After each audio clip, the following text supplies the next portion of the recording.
Bonjour et bienvenue sur la chaîne YouTube du groupe IGF, nouvelle vidéo concernant cette fois-ci les espaces numériques de travail.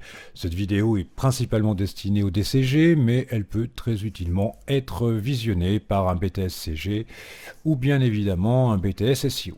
Donc l'appellation espace numérique de travail, on la trouve surtout dans l'éducation nationale. Alors pourquoi est-ce qu'elle est au programme? Tout simplement parce que ce sont des enseignants qui font les programmes et les enseignants ont parfois tendance à penser que ce qui les entoure c'est le monde. Or, l'appellation ENT, je ne l'ai jamais vue en entreprise. On va dans ces organisations parler plutôt d'intranet, d'extranet, etc. Mais l'espace numérique de travail, c'est vraiment une appellation propre à l'éducation nationale. Voilà pour avoir une idée plus claire de la situation. Donc, c'est pas grave, nous allons l'utiliser quand même. Et alors, on va commencer par définir ce qu'est donc un ENT ou un intranet. C'est une somme de services numériques qui est disponible pour les acteurs d'une organisation. Ils sont assez divers et donc on va avoir notamment, mais pas que, des agendas partagés qui vont permettre de programmer des réunions par exemple, en s'assurant que chacun pourra y accéder. Puisqu'on fait des réunions, on va avoir besoin de réserver des salles. Donc là encore, on aura une application permettant de réserver des salles de réunion, des forums. Alors le forum, on rappelle que c'est un moyen de poser une question ou un sujet, et puis contrairement au chat où on a la réponse immédiate puisque la personne est synchrone avec la discussion, et bien le forum lui est asynchrone et donc la réponse viendra plus tard au moment où un utilisateur verra la question et ayant une réponse qu'il juge valable en tout cas, transmettra la réponse sur le forum. Les messageries, on sait ce que c'est, on n'a pas besoin de s'y attacher plus longtemps. Alors les avantages de l'ENT ou de l'intranet sont d'améliorer la communication entre les salariés, puisqu'on va avoir toute une batterie d'outils pour permettre cela. Ça va permettre également un stockage des documents, et notamment le centraliser, de façon à être certain de retrouver ce qu'on cherche à un endroit précis. Donc la centralisation des ressources, je viens de le dire, mais on va également avoir une centralisation des applications permettant aux utilisateurs d'avoir accès à toute une batterie de logiciels stockés sur un serveur, en l'occurrence un serveur d'application. On va revoir ça tout à l'heure. Les inconvénients, ça va augmenter les risques sur la sécurité, donc il faudra impérativement s'atteler à ce que cette sécurité soit efficiente. L'infobésité, on a vu cette notion lorsque j'ai réalisé un cours sur la veille informationnelle, contraction des mots information et obésité, c'est trop d'informations. Et comme chacun sait, trop d'informations tue l'information, ça devient compliqué de trouver quelque chose noyé dans 1 million d'octets d'informations. Le coût, évidemment, il faudra faire attention, et notamment avec des coûts qui n'étaient pas prévus, qui peuvent arriver en cours d'exploitation d'un ENT ou d'un intranet. Et il faudra faire attention à ce qu'il n'y ait pas d'explosion des coûts de tels systèmes. Les relations humaines, notamment avec le travail à domicile, qui est devenu une norme en entreprise depuis la crise du Covid, et évidemment, se servir d'outils numériques trop souvent coupe les relations humaines, et chacun sait qu'en entreprise ces interactions humaines sont extrêmement importantes et permettent un fonctionnement de l'entreprise plus adéquate. Et là effectivement, derrière un écran, ces relations humaines pâtissent, souffrent un peu, il est nécessaire d'y prêter attention. La résistance au changement, lorsque l'on impose des changements, et notamment numériques, des outils de travail nouveaux aux employés, on peut être confronté à une résistance des employés, comme il faut savoir que les habitudes de travail de quelqu'un eh bien, sont importantes pour lui et en règle générale, ce quelqu'un eh bien, n'aime pas qu'on change ses habitudes de travail. Donc à chaque fois que l'on installe un nouveau système en entreprise, il faut prendre garde à plusieurs choses, notamment à faire participer les futurs utilisateurs à la prise de décision qui va être nécessaire à ce changement, de façon à les impliquer et on aura plus de facilité à faire accepter par la suite l'utilisation de ces nouvelles solutions numériques.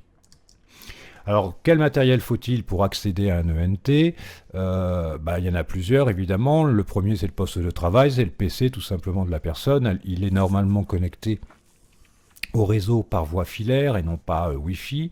Il peut avoir de grosses capacités de mémoire, RAM, également des stockages plus importants, et puis un certain nombre d'applications déjà installées. Mais il existe également des postes de travail qui sont légers.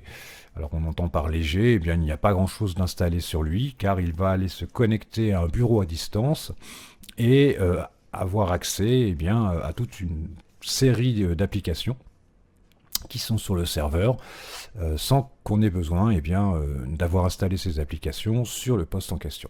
On trouve également les tablettes et les smartphones qui sont assez identiques, ce sont des ordinateurs mais que l'on utilise au doigt en touchant l'écran. Ils sont évidemment moins puissants que les ordinateurs, cela va de soi. Les PC portables, souvent moins puissants que les postes, mais parfois autant voire plus. Aujourd'hui, il y a des PC portables qui ont une configuration qui peut être parfois supérieure aux ordinateurs fixes. Alors les périphériques, on en trouve principalement deux sortes, les entrées et les sorties. Alors, les périphériques d'entrée permettent à l'utilisateur, comme son nom l'indique, d'entrer des informations vers l'ordinateur. Et pour cela, on trouve les souris, le clavier, le microphone, la webcam, le scanner qui permet, je le rappelle, de scanner une image ou un texte papier, et la tablette graphique, entre autres évidemment. La liste n'étant pas exhaustive. Les périphériques de sortie, principalement l'écran, l'imprimante et les haut-parleurs. Donc là, on comprend bien qu'il s'agit pour le système d'envoyer une information vers l'utilisateur. C'est donc le contraire des périphériques d'entrée. Les réseaux. Alors, qu'est-ce qu'un réseau ? Il s'agit d'un ensemble de matériel interconnecté qui permet un travail collaboratif. Alors, les principaux avantages d'un réseau vont être le partage des fichiers, le partage des applications, mais également le partage de matériel. On aura une imprimante dans le service et non pas une imprimante par ordinateur. Le partage de bases de données, etc. Donc on a trois typologies de réseaux. Alors les typologies de réseaux désignent leur étendue, c'est-à-dire sur combien de mètres, kilomètres s'étend un réseau, et un réseau est connectable. Donc on a le LAN qui est le plus petit, qui est le Local Area Network. C'est un réseau local comme celui d'une entreprise privée. Et j'ai fait une petite faute de frappe au passage, pas très grave. Comme celui d'une entreprise privée, et on a une portée limitée, évidemment, le plus souvent à l'entreprise. Les réseaux MAN, Metropolitan Area Networks, c'est un réseau qui est limité généralement à une ville, mais on le trouve également dans les campus universitaires, c'est-à-dire qu'ils ont un rayon à peu près d'une centaine de kilomètres autour du point d'émission. Et puis enfin les réseaux WAN, les Wide Area Network, interconnexion de réseaux à l'échelle d'un pays, d'un continent ou du monde entier, évidemment. Le plus connu, c'est évidemment Internet, le plus grand des WAN, puisqu'il est absolument mondial, il interconnecte tous les réseaux du monde entre eux. Le WAN va permettre évidemment l'extranet, comme l'intranet, mais l'intranet, tous le permettent, mais le WAN va permettre l'extranet. Alors, quelle différence y a-t-il entre intranet et extranet? Eh bien, l'intranet est destiné uniquement aux employés, aux salariés de l'entreprise, alors que l'extranet, certaines parties, pas tout, mais certaines parties vont être offertes où l'accès sera possible pour des partenaires de l'entreprise, comme par exemple des fournisseurs, des clients, etc. Alors, on ne peut pas évoquer les réseaux sans parler des VPN, donc Virtual Private Network, qui est un réseau privé virtuel comme son nom l'indique. C'est un outil qui sécurise la connexion Internet en masquant les adresses IP et en chiffrant les données. Donc évidemment, ce sont là des connexions extrêmement sécurisées. Alors professionnellement, parce qu'on ne va pas aborder l'utilisation des VPN pour d'autres fins que ce professionnel dans cette vidéo. Donc on les utilise pour sécuriser les connexions des employés lorsqu'ils accèdent aux ressources internes de l'entreprise à distance. Ça permet également de protéger les données sensibles contre les cyberattaques et puis enfin de permettre un accès sécurisé au réseau depuis n'importe où, notamment facilitant les pratiques de télétravail dont on a déjà dit qu'elles étaient devenues récurrentes en entreprise. Les modalités d'accès à un réseau, que faut-il faire pour sécuriser l'accès à un réseau? Eh bien, on va premièrement identifier qui veut s'y connecter.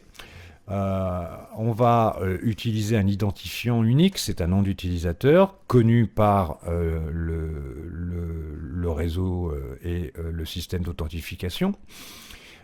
Et cette authentification de l'utilisateur se fera via un mot de passe ou une méthode renforcée, notamment celle à 2 facteurs d'authentification, mais je ne l'aborde pas immédiatement car je vais y revenir ensuite. En 2, on va sécuriser les connexions, donc on l'a dit en utilisant un VPN pour les connexions à distance. Et puis en chiffrant les données transmises, c'est-à-dire avec des clés de chiffrement qui ne permettront pas d'avoir accès à l'information si on n'a pas la clé de déchiffrement. En 3, les droits d'accès, on va avoir un accès limité en fonction du rôle de l'utilisateur. On appelle ça le principe du moindre privilège. On ne donne les droits sur quelque chose qu'à quelqu'un qui est obligé de les avoir parce qu'il travaille avec. Sinon, on fera en sorte de limiter ses accès au maximum. Quatrièmement, contrôle des accès. On va faire une journalisation des connexions pour avoir un suivi précis, c'est-à-dire que c'est un fichier informatique qui servira de journal dans le sens où toute connexion sera consignée dans ce fichier et sera accessible pour l'administrateur du réseau. On va détecter les accès inhabituels et non autorisés, évidemment, notamment au travers d'un firewall, pare-feu en français. Donc en résumé, un accès sécurisé repose sur 1. L'authentification, 2. Le contrôle des droits et 3. Les connexions sécurisées, qui permettront de garantir la confidentialité et l'intégrité des données, c'est-à-dire à ce qu'elles ne soient pas altérées. Les principaux équipements sur le réseau, on va commencer par le serveur lui-même. Il fournit des services, fichiers, applications, bases de données, on l'a déjà abordé. Alors il est fourni à qui? Aux utilisateurs du réseau, bien sûr. Et il héberge les ressources qui sont partagées entre ces différents utilisateurs. En 2, on a la carte réseau, qui est une interface permettant à un appareil de se connecter à ce fameux réseau. Il convertit les données en signaux pour la transmission. Ces cartes ont une adresse qui est fixe et qui leur permet d'être identifiées sur un réseau. En 3, les postes clients, donc c'est les ordinateurs connectés tout simplement au réseau. On a vu qu'il y en avait différentes sortes, on n'y revient pas. Donc il reçoit et envoie des données vers et depuis le réseau. Le concentrateur, qu'on trouvera plus sûrement sous l'appellation hub, puisque je rappelle que l'anglais est la langue de l'informatique, contrairement à ce que peut en penser l'éducation nationale, qui cherche par tous les moyens à traduire et à ne pas utiliser des anglicismes, mais ça n'a pas de sens pour les raisons que je viens d'évoquer. Donc le concentrateur répartit les données à tous les appareils connectés. C'est un dispositif simple, il n'a pas de gestion intelligente, c'est-à-dire que dès que le signal arrive, eh bien, il l'envoie à tous les postes. Ce qui va, au passage, réduire la bande passante, c'est-à-dire la vitesse de transmission des données sur le réseau. L'accumulation de hubs ralentit donc le réseau. Pour pallier le problème, on a en 5 le commutateur, en anglais switch. Alors lui, il va avoir le même rôle que le concentrateur, mais il va envoyer les données uniquement à l'appareil destinataire du message, et pour le coup va laisser la bande passante du réseau intacte. Il n'y aura pas de ralentissement du réseau par l'utilisation de commutateurs. Alors pourquoi existe-t-il des concentrateurs si les commutateurs sont si extraordinaires? Évidemment, c'est une question de coût de matériel. On a également en 6 le routeur qui connecte différents réseaux entre eux. Donc le LAN, un LAN par exemple, on a vu que c'était un réseau local à l'internet, eh bien c'est le routeur qui va permettre cette communication. Il gère le routage, c'est-à-dire le transport des paquets de données entre réseaux. Alors, sans rentrer dans les détails, comment cela fonctionne-t-il? Eh bien, le routeur possède 2 adresses IP, une sur le LAN et l'autre sur Internet, adresse fournie par le FAI, fournisseur d'accès Internet de l'entreprise, et c'est ce qui va permettre au LAN d'avoir accès à Internet. 7 points d'accès Wi-Fi, c'est ce qui permet évidemment la connexion sans fil des appareils. Il n'est pas besoin de s'y attarder, vous connaissez. Le 8, c'est le pare-feu, donc firewall qu'on a déjà évoqué. Il protège le réseau en filtrant les connexions entrantes et sortantes. En 9, le modem qui convertit les signaux numériques et analogiques pour la connexion Internet. Alors qu'est-ce que ça veut dire? Eh bien tout simplement, beaucoup de connexions Internet passent par des lignes téléphoniques. Or les lignes téléphoniques, elles sont faites pour transporter du son, donc un signal analogique, et non pas des 0 et des 1, c'est-à-dire un signal numérique. Donc le modem, lorsque l'ordinateur envoie le message à transférer sur le réseau, va convertir les signaux numériques émis par l'ordinateur en signaux analogiques, c'est-à-dire en son, en bruit, de façon à ce qu'ils puissent être transportés par la ligne et arriver à son destinataire. Eh bien, ces signaux analogiques vont à nouveau être démodulés. Modem, c'est modulation, démodulation, vont être démodulés pour revenir en signaux numériques compréhensibles par l'ordinateur destinataire. En résumé, chaque équipement joue un rôle spécifique pour garantir le fonctionnement, la sécurité et l'interconnexion du réseau. Évidemment, il y en a d'autres. Nous ne sommes pas dans l'exhaustivité. Là encore, on pourrait parler des répéteurs qui vont répéter le signal lorsqu'on a, par exemple, des émissions Wi-Fi faibles, par exemple. Mais il y a encore d'autres appareils qui peuvent être utilisés sur des réseaux, répéteurs, amplificateurs, etc. Alors revenons sur cette méthode à 2 facteurs d'authentification, la méthode 2FA. Donc c'est une méthode de sécurité qui nécessite 2 facteurs pour simplement vérifier l'identité d'un utilisateur. Donc on a un premier facteur qui est un élément que connaît l'utilisateur. Donc c'est évidemment en principe un mot de passe, mais ça peut être également un code PIN. Et en 2, on va lui demander quelque chose de plus, eh bien un élément qu'il possède, un smartphone pour recevoir un code par SMS par exemple, ou via une application, ou un appareil dédié que l'on pourra reconnaître. Ça renforce la sécurité en exigeant 2 preuves d'identité, ce qui réduit évidemment les risques de piratage. L'architecture client-serveur. Alors, qu'est-ce donc? C'est un modèle où plusieurs postes clients, ordinateurs, smartphones, on les a déjà vus tout à l'heure, demandent des services à un serveur qui est, lui, centralisé. Donc, ce qu'on entend par client, c'est les utilisateurs du réseau qui réclament donc des services ou des informations, des données. Et l'ordinateur qui répond à ces demandes est appelé serveur.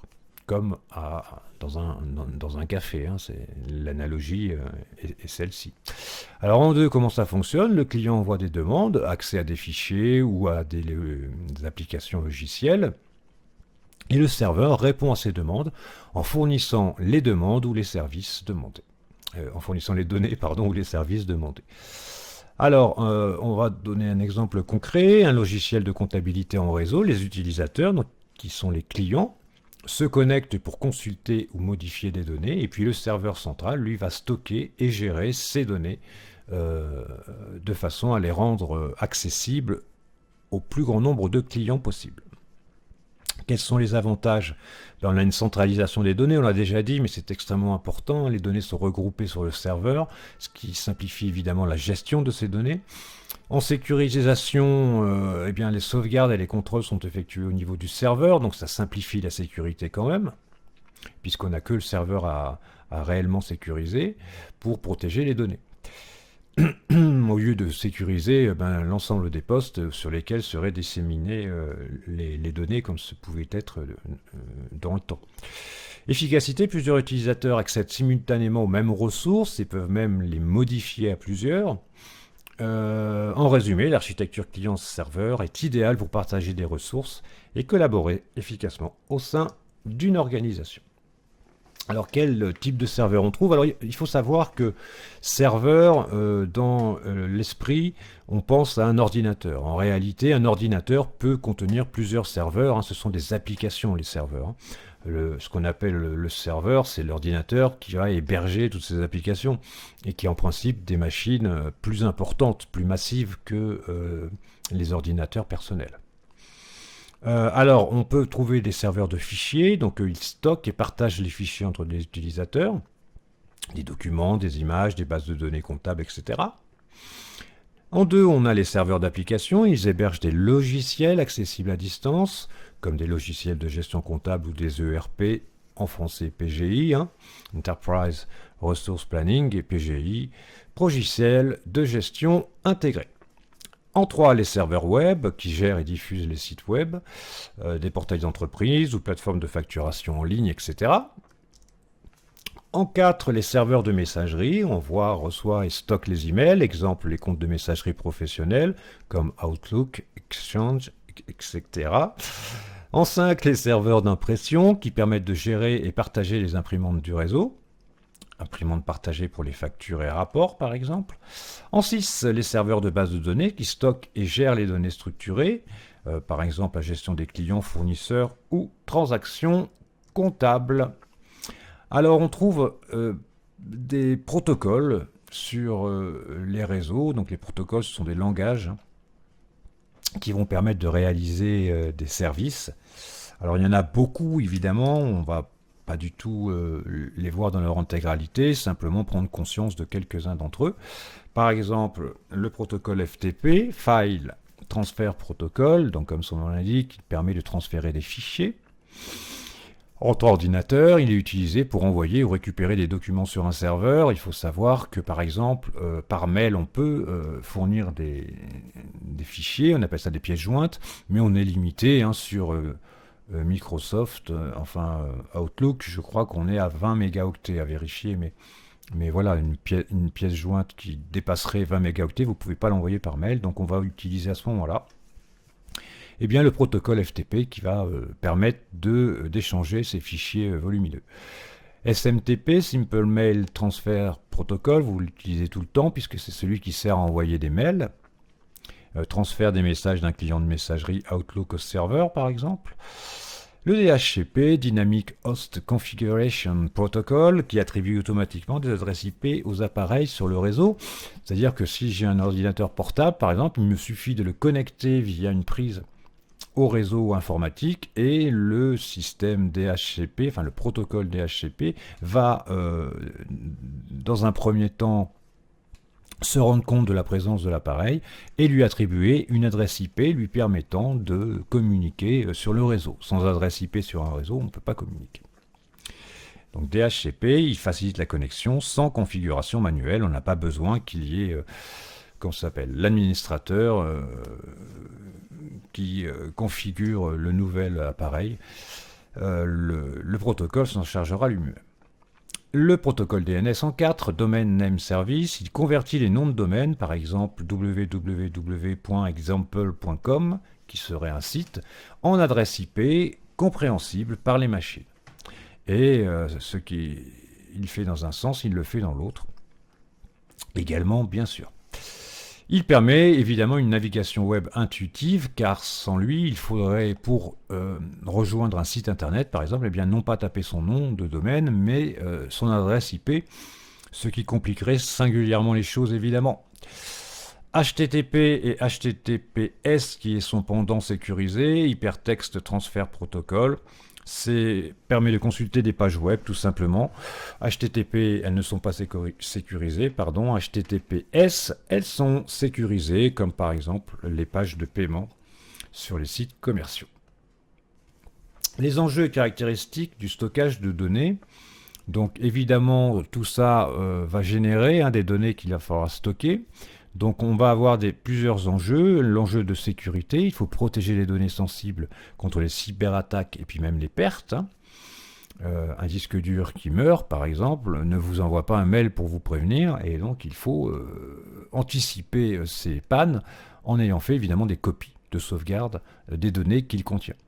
La disponibilité, il faut garantir un accès rapide et continu aux données. C'est quand l'utilisateur, le salarié en a besoin, il faut qu'il ait accès immédiatement à ces données. Conformité, il faut respecter les lois et les réglementations, et notamment le RGPD. Règlement dont nous reparlerons dans une prochaine vidéo. La sauvegarde, assurer des copies régulières pour éviter la perte des données. Je l'ai déjà évoqué, et puis l'évolutivité, s'adapter à l'augmentation des volumes de données. Et il faut savoir que chaque année, les volumes augmentent considérablement. L'informatique permettant de stocker des volumes très importants de données, et ce de plus en plus. On trouve également des caractéristiques au stockage des données, donc la capacité, quantité maximale de données que le système peut contenir. Bien évidemment, il faut le prendre en compte, car sinon, on en revient à ce que je disais précédemment. C'est-à-dire que s'il n'y a plus de place, il n'y a plus de place. Performance, la vitesse d'accès et de traitement des données est un élément important à prendre en compte, de façon à ne pas avoir ce qu'on appelle un déni de service, c'est-à-dire que le réseau refuse. C'est pas qu'il refuse, pas une personne, mais techniquement, il a du mal à fournir l'information qui est réclamée par l'utilisateur. Quel type de stockage on utilise? Local, sur disque dur. On parle aussi de disques SSD aujourd'hui qui sont plus rapides que les anciens disques durs. Donc directement sur les ordinateurs. Il faut savoir évidemment que si l'ordinateur explose, les données, elles explosent aussi. On a des possibilités de stocker les données sur le réseau, c'est-à-dire on va avoir un serveur qu'on appelle NAS qui va en fait stocker les données et puis les rendre accessibles à plusieurs utilisateurs. Alors il faut savoir qu'on peut avoir des serveurs NAS qui possèdent plusieurs disques durs, mais en fait ces disques durs sont copiés l'un sur l'autre. Ce qui fait que si un disque dur meurt, il y en a toujours un ou plusieurs autres qui contiennent les mêmes données, de façon à ce qu'on puisse les récupérer. Et puis bien évidemment, et ce de plus en plus, le cloud. Cette fameuse informatique dans les nuages, on est hébergé en ligne et c'est accessible depuis n'importe où. Mais évidemment, ça sous-entend d'avoir une certaine confiance dans la société tierce qui s'occupera et stockera les données qu'on lui confie. La redondance, c'est la duplication des données pour éviter les pertes en cas de panne, je l'ai déjà évoqué plus haut. Le coût, évidemment, optimisation entre budget et besoin, il faut savoir quelle est la solution la plus appropriée financièrement, soit des sauvegardes en local, soit sur le cloud, soit hybride, c'est-à-dire un peu l'un, un peu l'autre, de façon à maximiser les chances de retrouver les données en cas de problème. Donc le stockage des données est stratégique pour toute organisation, ça nécessite un équilibre entre sécurité, performance et coût pour répondre aux besoins actuels et bien évidemment futurs. Alors quels principaux services réseau on peut trouver? On a premièrement la messagerie, c'est-à-dire les emails avec l'envoi et la réception de courriel. Donc on a des serveurs de messagerie SMTP, Simple Mail Transfer Protocol, mais d'autres comme le POP, Post Office Protocol, qui stockent c'est votre boîte aux lettres si vous préférez, c'est celle que vous allez consulter lorsque vous allez lire les mails que vous avez reçus. Donc par exemple, communication interne et externe dans l'entreprise, bon, pas vraiment de difficulté là-dessus. En 2, le web, HTTP, HTTPS, on l'a déjà évoqué, ça permet l'accès à des sites web via des navigateurs, accès aux ressources en ligne, intranet ou portail d'entreprise. En 3, le transfert de fichiers, on l'a également évoqué tout à l'heure, le FTP ou le SFTP, c'est le même mais sécurisé, permet le transfert de fichiers entre ordinateurs via le réseau. Exemple, partage de documents ou de sauvegarde de données. Alors 4, annuaire, ça sert à gérer les informations des utilisateurs, des groupes et des ressources d'un réseau. Exemple, Active Directory pour gérer les utilisateurs et leur accès. Ça va permettre de connaître les droits des uns et des autres, leur nom d'utilisateur, le mot de passe, etc., afin de sécuriser l'accès au réseau. On trouve également des offres de stockage. Alors ça, il y en a pas mal, hein. Et tout ça se trouve être des offres de cloud computing. On peut citer Google Drive, Microsoft Azure, on peut citer Dropbox, etc. Il y a beaucoup d'exemples sur l'Internet qui permettent ce genre d'applications. Donc c'est un accès aux données et donc à des applications depuis n'importe où, sans infrastructure locale. Donc évidemment, ça peut réduire également les coûts en termes de matériel dans l'entreprise. En 6, les VPN, on l'a déjà évoqué, un Virtual Private Network, ça crée une connexion sécurisée entre un utilisateur distant et le réseau privé qu'il cherche à joindre. Donc accès à distance aux ressources internes de l'entreprise par exemple. En 7, les serveurs de base de données, database, ça gère et fournit un accès aux bases de données SQL par exemple. Structured Query Language, le langage que vous connaissez et que si vous ne connaissez pas, allez voir les vidéos qui sont en ligne sur cette même chaîne YouTube, bien évidemment. En 8, les Voice over IP qui permettent qui permettent la transmission de la voix via Internet. Ça permet aux entreprises d'utiliser des outils comme Skype ou bien Teams, de façon à, encore une fois, pratiquer le fameux télétravail ou les réunions à distance que nous avons déjà évoqués.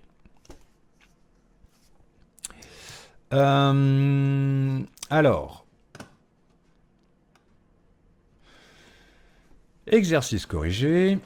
Pour terminer cette vidéo, je vous propose un exercice. Donc, les réseaux et les services associés. Donc, vous êtes responsable informatique dans une PME qui a récemment mis en place un réseau pour partager des ressources entre les employés.